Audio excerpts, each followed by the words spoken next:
Complete. তারপরেও কালো লাগছে, কারেন্ট নেই যার কারণে আমার বাইরেই আজকে মেকআপ করতে হচ্ছে। সবাই যার যার স্বার্থ বোঝে, সবাই সবার মতো করে থাকে, কারণ যত যাই হোক, যতই আপন মানুষ হোক, সবাই না নিজের ভালোটাই বোঝে। Hello everyone, welcome back to my channel Koel blogs. আশা করছি তোমরা সকলে ভালো আছো, আমিও খুব ভালো আছি।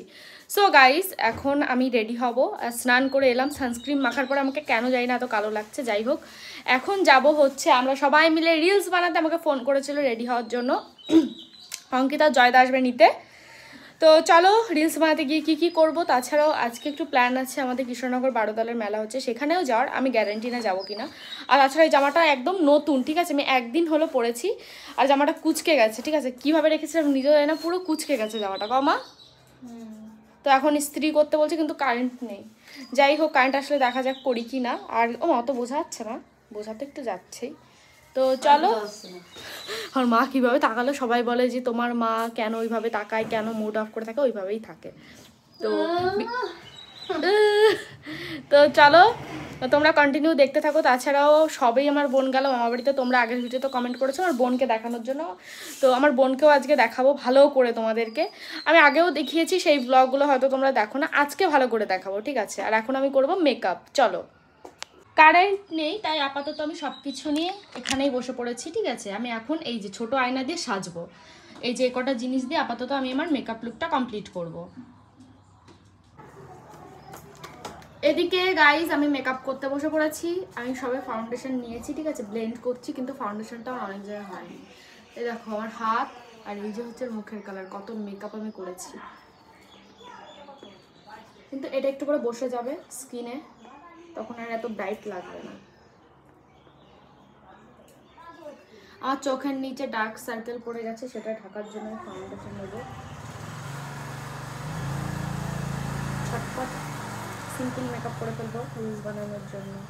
যদি মেলায় যাই আমি রাত্রেবেলা, বাড়িতে এসে আবার রেডি হব।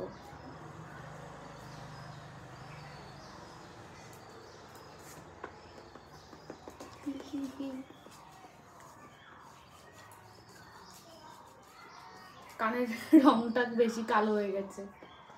সত্যি কথা বলতে কানে আমার অনেকটাই লোম, যার কারণে কালো কালো লাগে।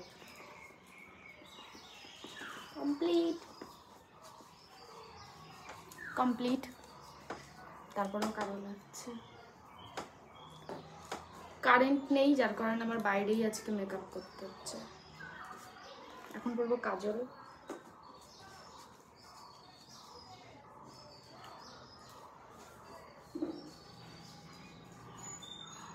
তোমাদের সঙ্গে শেয়ার করে ফেলে আমি কিভাবে রেডি হই, মানে মেকআপ করি আর কি।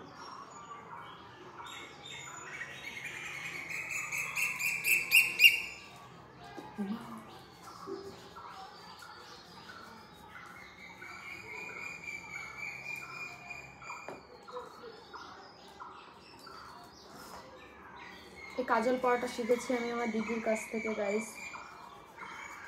প্রথম আমাদের বাড়ির মানে আমাদের এখানে আবিষ্কার করেছিল আমার দিদি।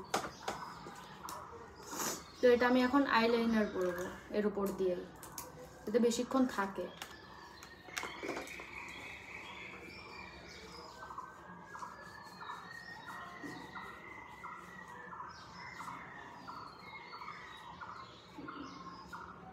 কত তাড়াতাড়ি আমি আইলাইনার করে ফেলবো, পড়তে পড়তে এখন অভ্যাস হয়ে গেছে আমার। হ্যাঁ, কমপ্লিট হয়ে গেছে। আমাদের মধ্যে উপস্থিত হচ্ছে জয়া অঙ্কিতা। কি জয়দা, মুখের ওরকম ভাব হয়ে গেছে? দাঁড়াও লিপস্টিক করবো।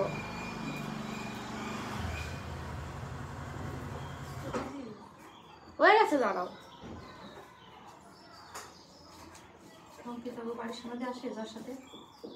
হ্যাঁ, ঘরে আসো দুজন। তো তোমরা তো দেখতেই পেলে, এদিকে কিন্তু জয়দা আর অঙ্কিতা চলে এসেছে, যার কারণে আমি মা একটু মজা করছিলাম। তো সেই কথাগুলো তোমাদের সঙ্গে শেয়ার করলাম না, এমনি আমরা নিজেরাই মজা করছিলাম। আর এদিকে ওদের বারবার বলছিলাম ঘরে আসতে, ওরা বাইরেই দাঁড়িয়েছিল। আর অঙ্কিতা বাইরে ছিল, জয়দা চলে এসেছিলো ঘরে। তো ওদের বলছিলাম যে বসতে। আর আমার এক চোখে কাজল পড়া হয়েছে আর এক চোখে হয়নি, তো আমি সেটাই বলছিলাম। তো ওরা নিতে এসেছিলো, যেহেতু আমরা যাবো রিলস বানাতে। তো তার কারণে, তাছাড়াও তো আমি প্রথমেই বললাম যে আমাদের বারোদলের মেলায় যাওয়ার কথা ছিল কৃষ্ণনগর। যাই হোক, প্রচণ্ড বাইরে মেঘ করেছে, যার কারণে আমাদের রিলস বানানোও লাস্টে সেভাবে হয়নি, আর আমরা মেলাতেও যেতে পারলাম না। তো তখনও তো জানতাম না যে মেলায় যেতে পারবো না। যাই হোক, তখনও খুশি খুশিভাবে কত সুন্দর করে রেডি হচ্ছিলাম। অবশ্য আমি রোজই রেডি হই ফালতু কারণেই, কারণ প্রত্যেকটা দিনই আমি রিলস বানাতে গিয়ে সে তো চুপচাপ করে বসেই থাকতে হয়, কারণ সবাই সবার মতো করে রিলস বানায়। কারণ আমাদের তো গ্রুপে টুকটাক অনেক মানুষই আছে, শুধু আমিই একমাত্র যার ক্যামেরা ধরা সেরকম কোনো মানুষ নেই। আর অনেক জোর করে করে বলতে হয় যে একটু ভিডিও করে দেওয়ার। বেশিরভাগ ভিডিওই আমার জয় দেয়, টুকটাক একটু ভালো করে ক্যামেরা ধরে করে দেয়, না হলে বাদবাকি মানুষগুলো বিরক্ত হয়ে যায়। তো তার কারণে আর সেইভাবে বলি না। তো জোর করলেও তখন মানে প্রচণ্ড কথা শোনায়, রাগ করে। তো এদিকে তাই আমি অনেক দিনের রিলস সেভাবে টুকটাক বানাই না। আর এদিকে এখন আমি পরবো হচ্ছে লিপস্টিক, আর এদিকে আমার কাজল পরাটা কমপ্লিট। তো চলো, লিপস্টিক শেডটা কিন্তু দারুণ। এটা আমাকে প্রমোশনের জন্যই পাঠিয়েছিল মামাআর্থের, ভীষণই ভালো, মানে শেডটা আমার এত পছন্দ হয়েছে। আর মা দেখো ওদিকে গল্প করছে অঙ্কিতার সঙ্গে আর আমার সঙ্গে। তোমরা সবাই বলো আমার মা নাকি হাসে না, তোমরা কিন্তু এখন দেখতে পাচ্ছ আর মা হেসে হেসে কত সুন্দর কথা বলে। আসলে ভিডিওর সময় একটু লজ্জা পায়, তার কারণে আমার বোন কিন্তু এখনও আসেনি মামাবাড়ি থেকে, আসলে তো ওকে দেখাতে পারতাম। আর এদিকে অঙ্কিতাকে বলছিলাম তুই আর আমি সেম কালারের, মানে সেম সেম ওয়ান পিস পরেছি, সেম কালার তো না, সেম সেম। ও আজকে ওয়ান পিস পরেছিল আর আমিও এই ওয়ান পিসটা পরেছি। এটা কিন্তু নিয়েছি আমি মিশো থেকে। তোমরা অনেকেই কমেন্ট করেছিল ড্রেসটা কেমন এসছে বা কিছু একটা, আমার তো ভীষণ ভালো লেগেছে। আমিও টেনশানে ছিলাম যে কেমন আসবে বা না আসবে, বাট যখন আমি পেয়ে পড়েছি তো তখন আমার এতটা ভালো লেগেছে। এখন আমার সবথেকে ফেভারিট ড্রেস হচ্ছে এটাই। আর এই যে হচ্ছে লিপস্টিকটা, এই লিপস্টিকটা আমি পরলাম। তো কেমন লাগছে কমেন্টে তোমরা জানাও, আশা করি সেটা তোমাদেরও অনেকেরই পছন্দ হয়েছে। তো ভীষণই সুন্দর। আর এখন পরবো আমি মাস্কারা, এটা হচ্ছে মার্সের মাস্কারা। আইলাইনার আর মাস্কারা পুরো সেমই লাগে দেখতে, আমি বুঝতে পারি না কোনটা। তো মাস্কারাটা আমার পরতে ভীষণই ভালো লাগে, আর যখন পরি তখন আমার চোখগুলো কত সুন্দর লাগে দেখতে। তো এই পুরো লুকটাই কিন্তু টুকটাক দেখতে পাচ্ছ সিম্পলের মধ্যে কত তাড়াতাড়ি আমি সেজে ফেলাম। মাত্র আমার 6-7 মিনিট টাইম লেগেছে মেকআপ লুকটা করতে, আমার বেশ ভালোই লাগে। তো সেরকম হাইফাইভাবেও সাজি না, আমি এই সিম্পলের মধ্যেই সাজি। তো তোমাদের কেমন লাগলো অবশ্যই কমেন্টে জানিও। এদিকে দেখো আমি কিভাবে মাস্কারা পরছি, মানে চোখ টোক উল্টে পাল্টে আমি মাস্কারাটা পরছি, আমার এরকমই হয়ে যায়। তো এদিকে নিচে দিয়ে একটু পরে নিচ্ছিলাম মাস্কারা, আর এরপর হচ্ছে চুলটা আছড়ালে আমার হয়ে যাবে, আমি সিম্পলের মধ্যে পুরোপুরি রেডি। তো এটা আমি টুকটাক দেখেছি হচ্ছে আমার দিদিকে সাজতে, দিদির কাছ থেকেই টুকটাক করে আমার শেখা। তো পুরোপুরি কমপ্লিট হয়ে গেছে, কেমন লাগছে তোমরা কমেন্টে জানাও। এদিকে জয়দা আমার কাছ থেকে আয়না নিয়ে এখন নিজের মুখটা দেখবে। তো এদিকে আমার টুকটাক আমাদের সাজগোজ কমপ্লিট, আর কিছুক্ষণের মধ্যেই বেরোবো। এদিকে আমরা সবাই মিলে একটু গল্প মজা করছিলাম। সো গাইস, এদিকে আমার মেকআপ লুক কমপ্লিট, সিম্পলের মধ্যে কেমন লাগছে তোমরা কমেন্টে জানাও। তো চলো, সবাই চলে এসছে, এখন আমরা বেরোবো। সো এখন আমরা বেরোচ্ছি, চলো।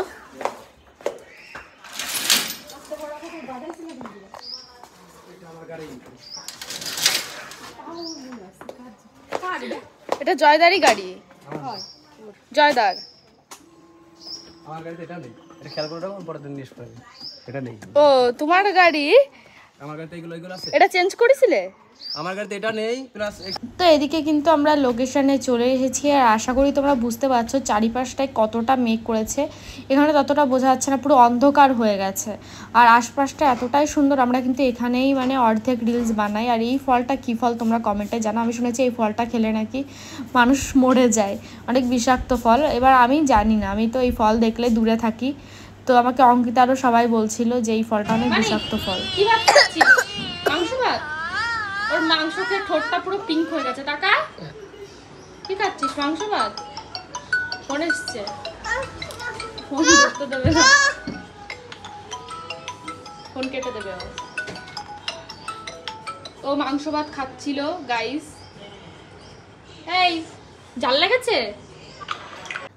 সো হ্যালো এভরিওয়ান, আমি রিলস করে বাড়িতে চলে এসেছি। বেশি রিলস করিনি, মাত্র 2টো করেছি মনে হয়। কারণটা বাইরে এতটা মেঘ করেছে, যার কারণে ভাবছিলাম যে কি করব। তো এই কারণেই আর কি বাড়িতে চলে আসা, কারণ কিছুক্ষণের মধ্যেই ঝড় বৃষ্টি শুরু হয়ে যাবে। তাছাড়াও বাড়িতে কারেন্ট থাকবে না, তাই। আর ভাই তো ওদিকে খাচ্ছে, তোমরা দেখতেই পেলে। ভাই ওদিকে মাংস ভাত খাচ্ছে, মা বাড়ি থেকে মাংস নিয়ে এসেছে, সেটাই খাচ্ছে আর কি। ও মাংস পেলে আর ওর কোনো কিছু লাগে না। আর ভেবেছিলাম যখন রেডি হয়েছিলাম ভেবেছিলাম যে একবারে সন্ধ্যাবেলাতে বাড়িতে আসবো, একটু স্টেশনে যাবো বিকালবেলার দিকে বা সন্ধ্যাবেলার দিকে, আড্ডা টাড্ডা মেরে সবার সঙ্গে অনেক দিন দেখা টাকা হয় না, মানে রেজিস্ট্রির দিন হয়েছে কিন্তু ওইভাবে স্টেশনে গিয়ে যে মজাটা হয়। আগে আমি যেতাম না, জয়দারায় আগে যেত শুনেছিলাম আমি যতদূর, তো একদিন হুট করে যাওয়ার পরে বেশ মজা লেগেছে, তারপর থেকে যাই আড্ডা মারি, একটু চা খাই, 1 ঘন্টা মতো থেকে চলে আসি, যেহেতু আমাদের বাড়ি থেকে স্টেশন কাছেই। তো আজকে ইচ্ছা ছিল, বাট আমি যেহেতু জয়দার অঙ্কিতার সঙ্গে গেছি ভিডিও বানাতে, তার কারণেই আর কি ওদের একটু তাড়া ছিল, তাই চলে এসেছি। আর সত্যি কথা বলতে আমার সেরকম আপাতত কোনো কাজই নেই, সারাদিন বাড়িতে বসে থাকা, তাই আর ভালো লাগে না, কতক্ষণই বা বাড়িতে থাকবো। তো সবসময় আমার এটা রুম, আমার রুমে আমি সারাদিন বসে থাকি, তার জন্য আমার কেমন একটু কষ্ট লাগে যে একটু বাইরে বেরোবো, একটু ঘুরতে যাবো। আর আমি তো একা একা সেইভাবে কোথাও বেরোই না, একা একা এতদিন যাই হোক বেরিয়েছি, আমি একা কখনোই বেরোইনি, দিদির সঙ্গে না এর সঙ্গে ওর সঙ্গে বেরিয়েছি, বাট এই একা একা কোথাও যেতে পারি না। একটু ইচ্ছা ছিল পায়েল দিদির বাড়িতেও যাব, কিন্তু অনেকটাই রাস্তা, আমি একা একা, আমার ভীষণ কুকুরের ভয় লাগে, যার কারণে আমি বেরোতে পারি না। তো এর জন্যই কোথাও না আমার সেভাবে যাওয়া হয় না, আমি কোথাও বেরোতে পারি না, এটারই সুযোগ নেয় সবাই, সবাই মজা নেয় যে আমি একা একা কোথাও বেরোতে পারি না, একা একা সারাদিন বাড়িতে বসে থাকি। যদি এবার একা একা আমি ঘুরতে যেতে পারতাম, একা একা একটু নিজের পাওয়ারটা দেখাতাম, তাহলে হয়তো মানুষ আমার মাথার ওপরে উঠে নাচতো না, মানে সবাই আর কি মজা নেয় আমার যে আমি একা একা কোথাও যেতে পারি না।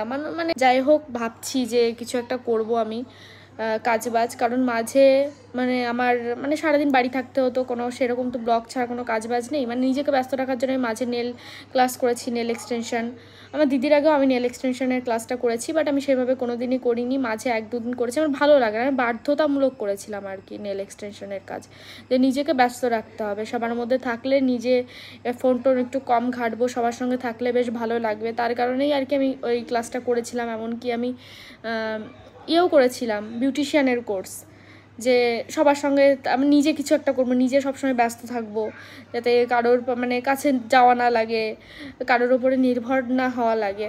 বাট নেল আমি পুরোটাই পারি, কিন্তু বিউটিশিয়ানের কোর্সটা আমি অর্ধেক শিখেছিলাম, তো ভাবছি যে আবার জয়েন করব ক্লাসটা। পায়েলদির কাছে আমি শিখেছি, কারণ মানে নিজেকে সবসময় ব্যস্ত রাখতে হবে, এটাই হচ্ছে কথা, কারণ সবাই যার যার স্বার্থ বোঝে, সবাই সবার মতো করে থাকে, কারণ যত যাই হোক, যতই আপন মানুষ হোক, সবাই না নিজের ভালোটাই বোঝে, এটাই হচ্ছে কথা, যে একটা সময় পরে গিয়ে না সবাই সবার স্বার্থ বোঝে, সবার কথা মতো যদি উঠতে পারি বসতে পারি, তাহলে সবার কাছে খুব ভালো থাকা যায়, সবার মন মতো করে যদি চলতে পারি তাহলে সবার কাছে খুব ভালো থাকা যায়। তো চলো, আজকের মতো সবাইকে টাটা।